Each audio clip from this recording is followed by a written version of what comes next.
Fala galera, sejam bem-vindos a mais uma aula da Ion School Online. Você conseguiu, você chegou ao módulo do Novo Testamento. Nós estamos quase lá, segura firme! Na nossa última aula nós falamos a respeito do profeta Malaquias, aquele profeta que encerra o grupo canônico do Antigo Testamento e também a narrativa bíblica de tudo aquilo que aconteceu até depois do exílio com a reconstrução do templo pelas mãos de Esdras e Neemias e também por Zorobabel. E aí de repente nós passamos uma página em branco no meio da nossa Bíblia e nós chegamos em Mateus. E de repente, quando você começa a ler o Novo Testamento, você se depara com um monte de nomenclaturas, um monte de gente estranha. De repente, quem está no poder global é Roma e você não sabe de onde Roma apareceu. Você agora, no meio de Israel, você tem saduceus, fariseus, publicanos, você tem o Sinédrio, tem o templo de Herodes, você não sabe de onde tudo isso aconteceu, como isso tudo aconteceu. Então, nessa aula nós vamos descobrir, porque hoje nós vamos falar, antes de nós começarmos a ver os evangelhos, nós vamos falar a respeito do período interbíblico, aquele período que também é conhecido como os 400 anos de silêncio profético. Você provavelmente já ouviu falar a respeito dele, esse momento na história depois do fim da profecia de Malaquias e também do trabalho de Neemias, até o surgimento de João Batista. E esse período entre Malaquias e João Batista é o que nós chamamos de período de silêncio profético. Mas espera aí, Jesus ficou em silêncio? Não, de maneira alguma. Deus continuava agindo, Deus continuava falando, mas nenhuma profecia foi escrita como um produto de inspiração divina durante esse período. Então, mesmo que em algum momento desses 400 anos alguém tenha ouvido a voz do Senhor, ou visto milagres acontecerem, ou talvez até recebido uma palavra profética, nenhuma dessas coisas foi colocada como escrito e nenhum dos escritos produzidos nessa época foi reconhecido como sendo inspirado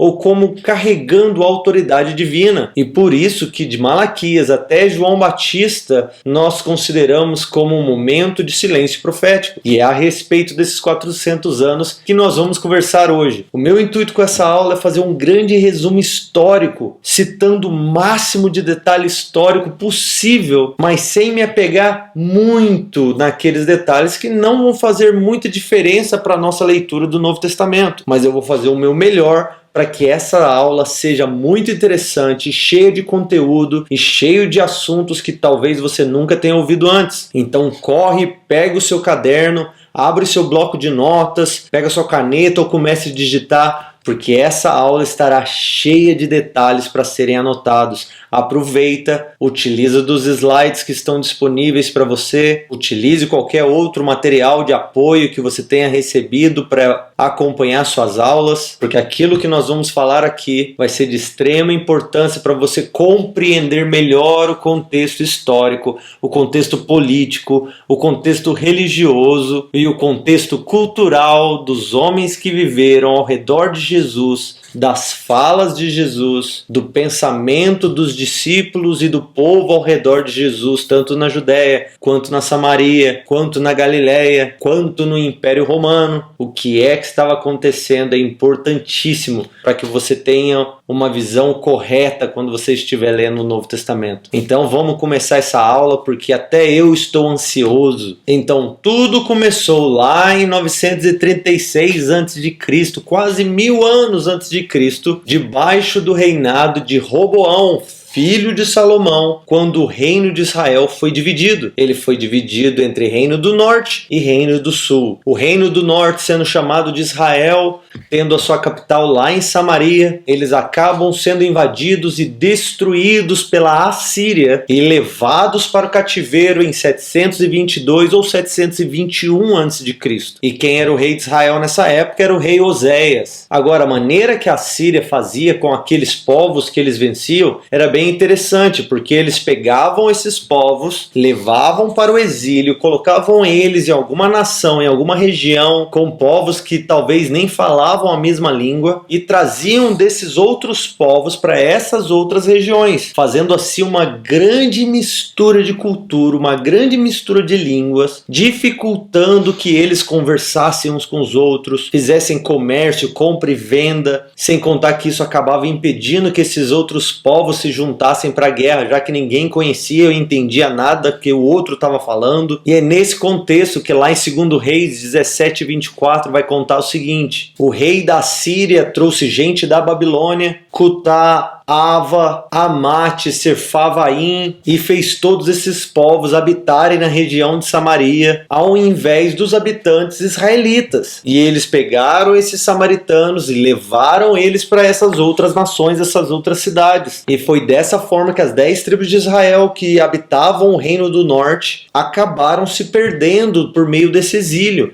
dessa mistureba que se fez entre os povos. Essas tribos depois ficaram conhecidas como as tribos perdidas de Israel, já que durante esse período não se guardou genealogia, os israelitas não se guardaram em casamento, e nesses casamentos mistos aí, eles praticamente desapareceram e se tornaram parte das nações gentias. Agora, já o Reino do Sul tinha sua capital lá em Jerusalém, e esse Reino do Sul tinha permanecido junto com a genealogia, os descendentes de Davi como seus reis. Mais tarde, em 587, eles foram invadidos pela Babilônia e também foram levados para o cativeiro. Só que eles foram lá para a Babilônia e a Babilônia os tratou bem. Os judeus prosperaram lá, os judeus cresceram, e isso aconteceu lá na época do rei Zedequias. Então o reino do norte já tinha ido, agora o reino do sul, os conhecidos judeus, porque eles vieram da região de Judá, agora no exílio, longe da sua casa, longe das suas terras, longe do principal, aquilo que fazia toda a diferença entre os judeus, longe do templo do Senhor, que ficava lá em Judá. Eles agora tinham que se acostumar com essa nova nação, com essa nova língua, com essa nova cultura, tiveram que descobrir novas maneiras de praticar a sua religião, mesmo dentro de uma cultura muito diferente da deles. Então lá no exílio eles ainda tinham sacerdotes, eles ainda guardavam os sábados, eles ainda circuncidavam seus filhos, jejuavam, liam as escrituras e até cultuavam ao Senhor naquilo que agora eles chamavam de sinagogas, que nada mais nada menos eram do que locais onde os israelitas ou os judeus congregavam para adorar o Senhor. E naquele momento de adoração eles liam as escrituras, os profetas, a lei, e o sacerdote explicava um pouquinho daquilo que a lei ou os profetas estavam dizendo, e dessa maneira, por incrível que pareça, mesmo no exílio, os judeus estavam prosperando, porque o próprio profeta Jeremias já havia dito para eles: plantem as suas vinhas, construam suas casas, casem, cresçam aí, porque não vai ser agora que vocês vão voltar do exílio. E foi o que eles fizeram. Muitos dos judeus que haviam saído de Jerusalém para o exílio se tornaram prósperos, e isso em contraste daqueles poucos que ficaram para trás em Jerusalém, que passaram a viver em miséria, porque a cidade estava destruída, cheia de pessoas que não faziam parte dos judeus. Muitos dos samaritanos e dos edomitas haviam tomado das terras. Jerusalém não era um lugar bom para se viver naquela época. Enquanto lá no exílio o povo estava feliz, cantando novas canções ao Senhor. E enquanto Israel ainda estava no cativeiro, no ano de 539 a.C.,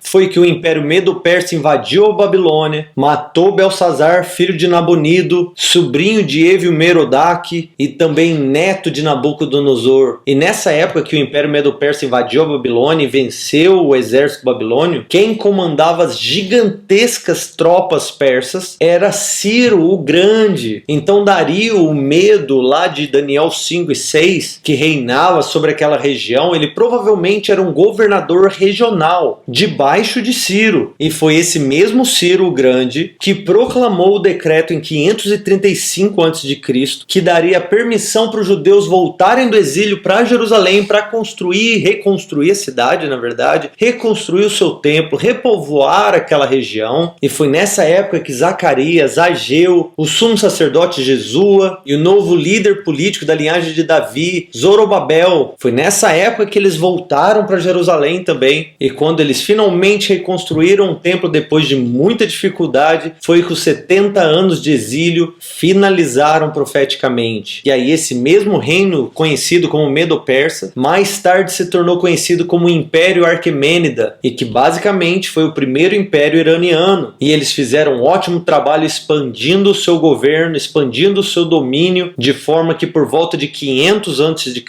o domínio persa ia desde a Índia até a Macedônia, perto da Itália, perto da Grécia. E mais tarde eles chegaram até o sul, lá no Egito, dominando o Egito também. E era este o reino Medo-Persa que foi visto por Nabucodonosor no seu sonho. Lá em Daniel 2, quando ele viu aquela grande estátua, o peito e os braços de prata daquela estátua era o Império Aquemênida. Também lá no capítulo 7 de Daniel, aquele urso com as 3 costelas na boca, que seriam os 3 reis que foram dominados por ele, sendo o Egito, a Babilônia, a Líbia. Aquele urso também era o Império Aquemênida, ou Reino Medo-Persa. Depois também lá no capítulo 8 de Daniel, Daniel vai ver um carneiro com 2 chifres, só que um dos chifres cresce mais do que o outro. Esses 2 chifres são os lados Medo e Persa desse governo. Só que o lado Medo-Persa crescia muito mais, com muito mais domínio, com muito mais fama e com muito mais poder. Esse chifre persa também era o rei Ciro, que foi praticamente o porquê que esse reino ficou conhecido, por causa de suas vitórias. Este rei Ciro também é aquele que foi profetizado pelo profeta Isaías, mais ou menos uns 150 anos antes, lá em Isaías 45. Naquela profecia, o Senhor chama Ciro de Ciro, meu servo, meu ungido, que cumpre todos os propósitos de Deus. E foi exatamente o que aconteceu. Na providência de Deus, o Senhor usou Ciro na hora certa para decretar o fim tanto do exílio quanto do reino babilônico, da mesma forma que também Daniel profetizou. E aí esse grande reino de Ciro, o Império Aquemênida, durou mais ou menos 200 anos e teria sido seu filho Cambises que expandiu o reino até o Egito. Enquanto isso tudo estava acontecendo, o povo estava reconstruindo Jerusalém, reconstruindo os muros, reconstruindo a cultura, reconstruindo a sociedade. E nesse tempo ficaria muito evidente o tal do exclusivismo judaico. E esse exclusivismo teria surgido lá dentro do exílio. O sentimento de nós somos santos, nós somos separados, nós não somos como as outras nações. E para falar bem a verdade, nós somos melhores do que todos. No livro de Esdras, Neemias, fica bem claro ali como Neemias foi firme em dizer que qualquer um que se misturasse com os outros povos seria punido e nenhum casamento misto seria aceito de forma alguma, porque o Senhor esperava que os judeus fossem um povo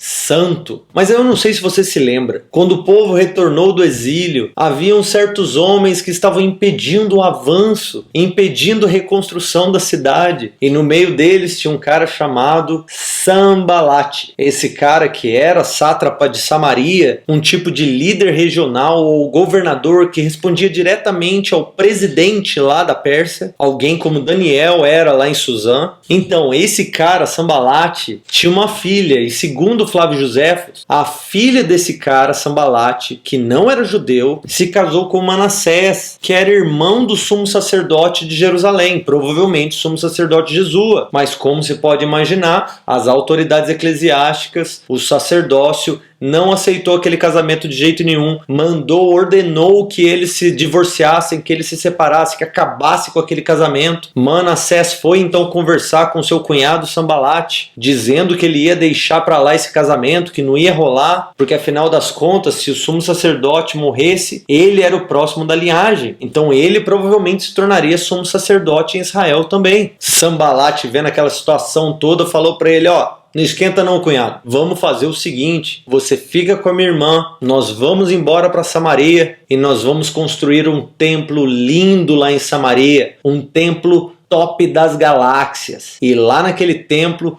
você já é o sumo sacerdote. Lá ninguém vai te mandar, lá ninguém vai falar nada, você vai fazer suas regras. Manassés foi com ele, e lá em Samaria eles construíram um templo lá no Monte Gerizim. E já que ele era irmão do sumo sacerdote, ele aproveitou e levou com ele uma cópia novinha da lei que havia sido feita. Já que eles estavam reconstruindo tudo, eles também estavam refazendo certos manuscritos. Uma cópia do Pentateuco havia sido feita, ele levou junto com ele para Samaria, e lá eles formaram um novo sacerdócio, o sacerdócio samaritano, que acabou sendo o grande motivo de intriga entre os judeus e os samaritanos. Esses samaritanos também não aproveitaram, não utilizaram nenhum dos escritos dos profetas, eles só utilizavam o Pentateuco escrito por Moisés, porque no final das contas a grande maioria dos profetas deixavam claro uma preferência por Judá sobre Israel, especialmente Samaria, com todos os seus casamentos mistos, a mistureba que estava rolando lá. De forma alguma os profetas aceitariam uma coisa dessa, e por isso eles ficaram só com a lei de Moisés. Agora, voltando para Judá, muito do culto público também já havia mudado um pouco depois do retorno do exílio, porque agora, além do sábado e da circuncisão, eles também adicionaram os banhos purificadores, os também chamados batismos, adicionaram 4 dias especiais de jejum, e além disso, agora a prática do ouvir a explicação da lei dentro das sinagogas, dentro dos seus ajuntamentos, era muito comum. Então, onde quer que existia um núcleo de judeus, seja em Jerusalém, no templo, ou em qualquer outra das nações, ali havia uma sinagoga. Era lá que eles se reuniam,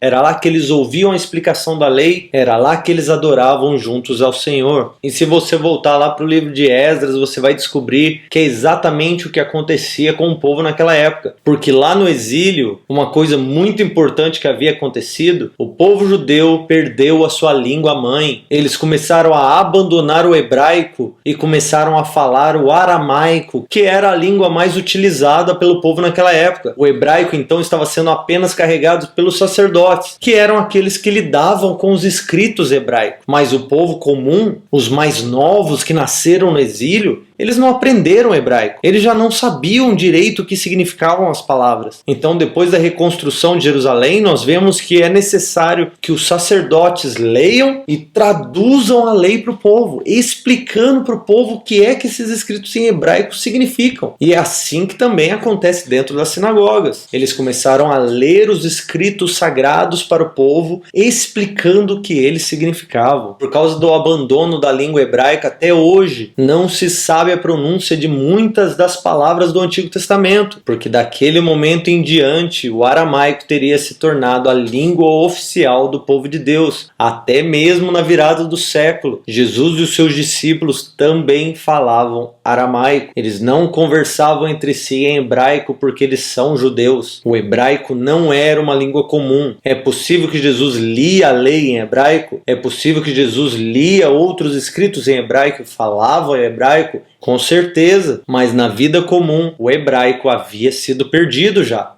não se falava mais o hebraico. Voltando a falar agora do Império Persa, ninguém podia resistir ao Império Persa. Eles estavam dominando o mundo da sua época. Isso é claro até que, como se foi visto lá no capítulo 8 de Daniel, apareceu vindo do ocidente um bode com um chifre na testa. E esse bode vinha numa velocidade tão rápida que ele nem tocava os seus pés na terra. Por onde ele passava, ele dominava e destruía. Este bode era a Grécia. E esse chifre era Alexandre Magno da Macedônia, que também é conhecido como Alexandre o Grande. Esse cara é incrível, cheio de história. Todo mundo quer conhecer o tal do Alexandre o Grande. Ele teria crescido sob a tutela de Aristóteles, teve das melhores educações da época, tanto em Atenas quanto em Esparta. Ele era o chifre único daquele bode e ele também fazia parte daquela besta que Daniel viu, o leopardo das 4 cabeças. Agora agora nós temos o urso contra o leopardo, o carneiro contra o bode, e eles estavam aqui para lutar pela supremacia do mundo antigo. E foi em 333 a.C.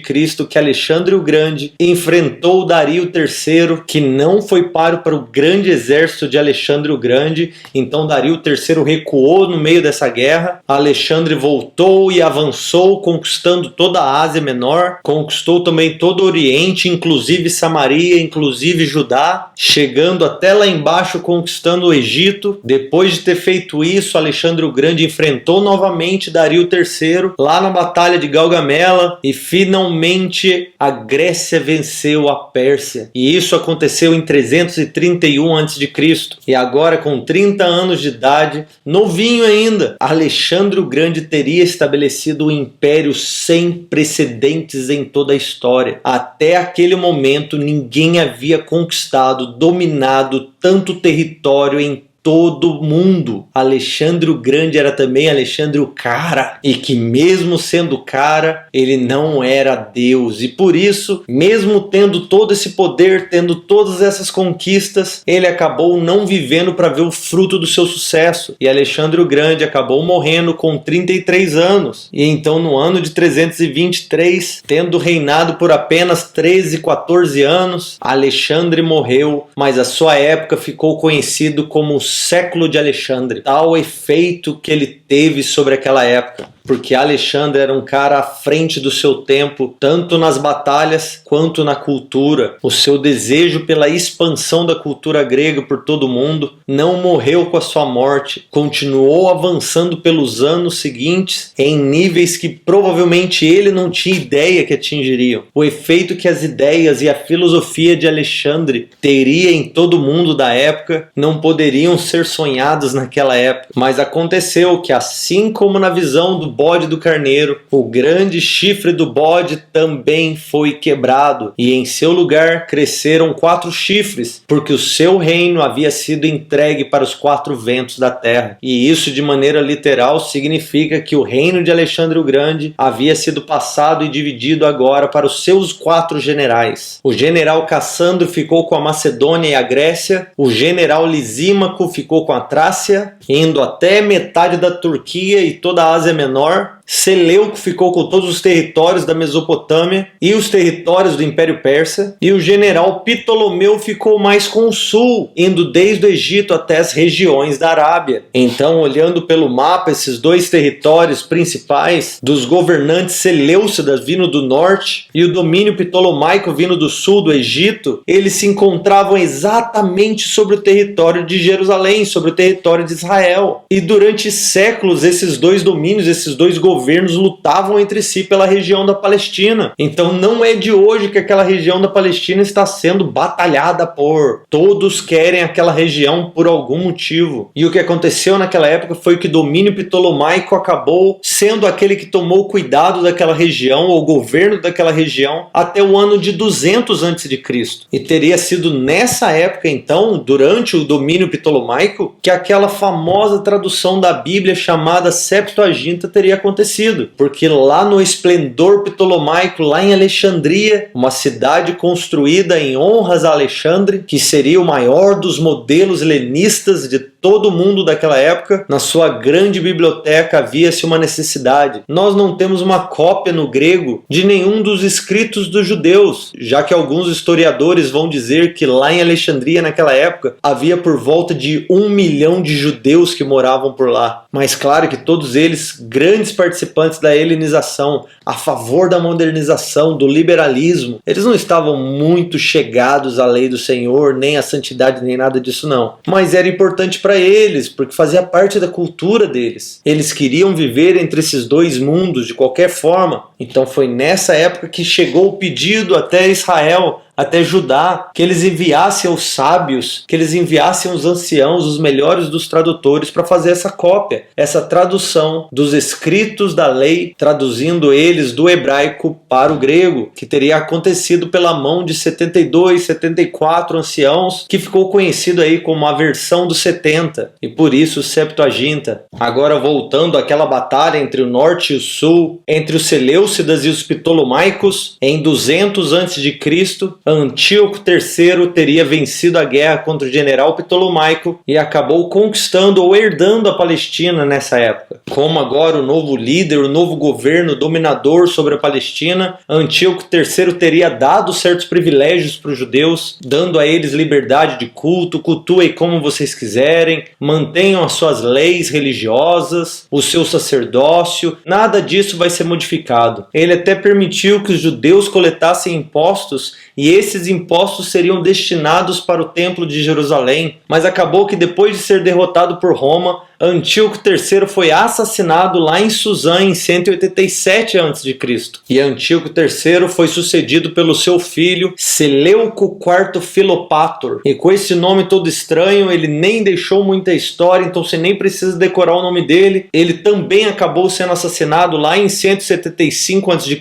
e todo o domínio dos Seleucidas passou para a mão do outro filho de Antíoco III, Antíoco IV Epifânio, que um pouco antes dessa época tinha passado por volta de 14 anos no exílio em Roma e agora voltou para governar, para quebrar o pau com todo mundo, porque esse cara também foi conhecido como Antíoco Louco. Quando ele chegou lá no poder, então Roma já estava na sua ascensão, começando a conquistar todo mundo, e ele mesmo, quando governou, já governou como um vassalo de Roma. Uma das primeiras coisas que ele tentou fazer então foi avançar para o Egito e vencer o governo ptolomaico, e foi o que aconteceu. Ele venceu. Voltando dessa guerra, ele foi para a Judéia para tentar consolidar a helenização dos judeus, já que os judeus eram um dos povos que mais davam trabalho para a helenização, porque eles se asseguravam muito firme em todas as suas tradições antigas, os seus misticismos, a sua adoração a um Deus que ninguém vê, a sua espiritualidade, as suas leis escritas, e nada disso fazia sentido algum para a cultura grega. A helenização era fundamentalmente religiosa, mas ela também ocupava a cultura, o governo, a educação, a ciência e tudo mais que englobava ser uma sociedade. E o que ele estava tentando então era expandir esse pensamento grego por todo o mundo nos aspectos de teatro, arquitetura, organização urbana, organização militar, música, vestimenta, filosofia, conhecimento astronômicos, poesia, política, tudo. Poucos anos depois então da morte de Alexandre, todo mundo falava duas línguas, a sua língua própria e o grego, porque esta era a língua da helenização. E como eu já disse, a cidade modelo da helenização era Alexandria, que ficava lá no nordeste do Egito e era a capital do Egito nessa época. Ela era o símbolo cultural grego, com seus milhares de rolos de papiro. A sua biblioteca mostrava a unificação do mundo em uma única cultura, uma única língua. E vai ser aqui que nós vamos finalizar essa primeira parte dessa aula. E na próxima aula nós vamos continuar com a história de Antíoco IV Epifânio, com a história dos Macabeus e com tudo aquilo que surgiu nesses últimos 200 anos de história, antes do aparecimento do Messias, antes do aparecimento de Jesus. Então fique esperto para a nossa próxima aula. Nós nos vemos lá, se Deus quiser. Deus abençoe.